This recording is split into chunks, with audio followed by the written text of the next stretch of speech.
The Hawk That Dare Not Hunt by Day by Scott Odell, Chapter 23. We reached London Bridge, as was our intent, at the busiest hour of the morning, when a mob on foot and 100 carts were moving across the river from Southwark. There was nothing about us, horse, cart, or cargo, to attract attention. Furthermore, the barrels and crates of goods were protected by a docket we had purchased at customs before we reached the bridge. It had hurt Uncle Jack considerably to pay out good shillings for a piece of paper, but he comforted himself with the thought that when we sailed the ship into London, he could use the docket, if need be, to cover the cargo still on board. Nonetheless, as we jostled and bullied our way across the bridge and proceeded at a sprightly pace toward our destination, we kept a weather eye out for Master Belsey and other searchers that we knew by sight. At St. Catherine's Way, we ducked to the right and followed the creek in its windings until, close upon the river, we pulled up at the warehouse of Smith and Sons. The warehouse was small and unprosperous looking to the casual eye, but buried beneath it was half a mile of storage rooms, warrens, and tunnels. One of the tunnels, which ran down to the river bank, we had used many times in the past, discharging cargo there directly from the ship under cover of the night. We hastily unloaded our cargo, saw that it was properly hidden in the safest of the many warrens, paid the large storage fee for the privilege, and set off in our empty cart for St. Paul's. Since the cathedral lay at a considerable distance, we stopped to buy fresh eggs from a vendor, and had 6 of them coddled to our order, and served with broiled herring at a quiet inn in Vanity Lane.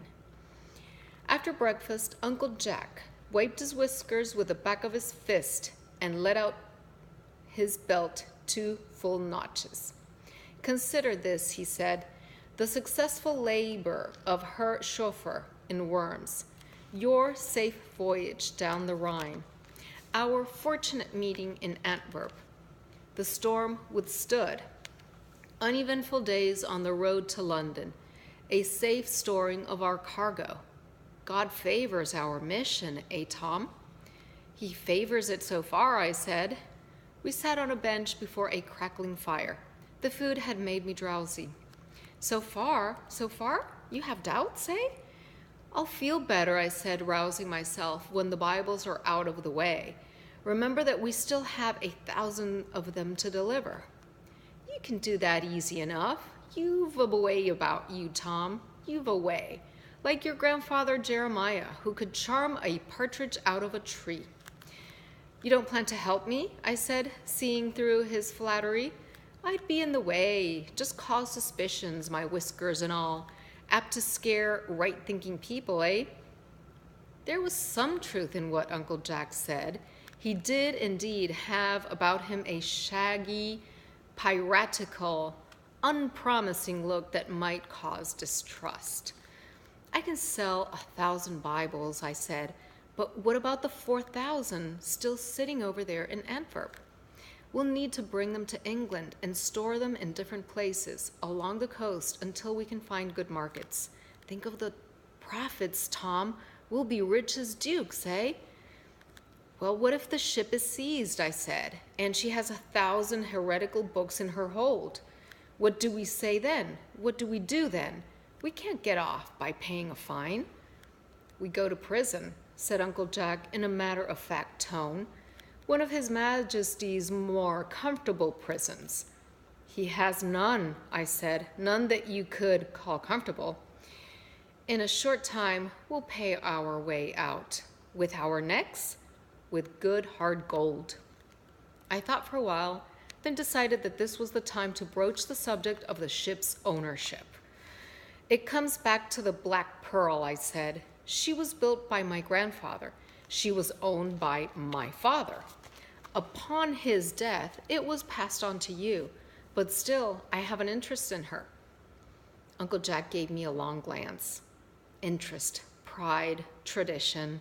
You have them all, he said. They're in your bones. Fine things to have, eh? But it's more than the pride I'm talking about, Uncle Jack. I wish a rightful share in the ship and in its profits. Not a coxswain's pay, I continued, but a rightful share. Of a sudden, Uncle Jack grew serious. His eyes, glowing with the light of the renewed fire, fixed themselves upon me in a steady and calculated gaze. I've promised oft before that I'd give you a share of the business. On several occasions, I said, and it's to my intention to honor that promise.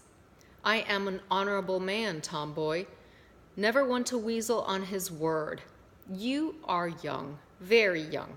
In a year's time, when you gain knowledge of seamanship and money matters, that'll be the occasion for a pact between us, uncle and nephew alike.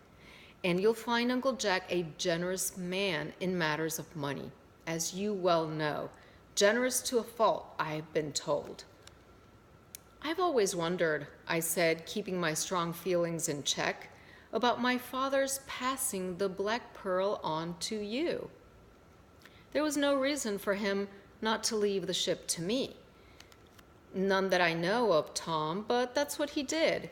Keel and keelson, masts and sails. Left her all to me. I think that he intended that it be yours, half yours, one day, and that's what I intend. Not that he ever said so much, but that was my feeling. And that's what I'll do, as I've said, give you a proper share. When man and sailor, you are ready. There never was a deed, was there, Uncle Jack? A will that my father might have made? None that I ever saw, Tom. None that I ever heard of. None. A pair of sailors from the Mary Rose lounged in and stood in front of the blazing fire, warming their seats. Seeing the chance to put an end to our conversation, Uncle Jack called out to them, recalling the day the previous year when the Mary Rose had escorted us out of the harbor at Gravesend. I got up and, as I passed him on the way out, I whispered a caution. Remember William Roy and Cologne, I warned him. He waved a hand in reply and gave me a wink, but I doubted that he could keep his tongue in check. In the empty cart, I drove straight to St. Paul's and began transactions for the sale of our 1,000 Bibles. The booksellers who had bought the Luther pamphlets had been jailed for selling them. 3 other booksellers whose names Tyndale had given me, I managed to get in touch with, and after 2 days of transaction, sold and delivered all the Bibles, but at less a profit than we had hoped for. Nevertheless, Uncle Jack had a bag of gold in his coat, and in high good spirits, we set forth across London Bridge. The tide was running strong, causing a mighty uproar as it rushed against the starlings on its way to the sea. The bells of the city were striking the hour of 2, but they sounded faint against the thunderous racing of the tide. London was covered in a pearly mist, yet here and there lights began to shine. Uncle Jack stopped the cart, and we sat looking back upon the sight, the wonderful city of London. The Bibles will all be sold, he said. The faithful will read them, and London will never again be as it is now, and we'll be rich as dukes. At Deptford, the short distance below London, we managed to hail a horse barge, and driving aboard, made the rest of the journey by water, thereby arriving at the Medway before nightfall. We felt pleased with ourselves as we drove away from the landing on the short road to home. The smoke from the evening fire of Danfield showed gray against a pink sky.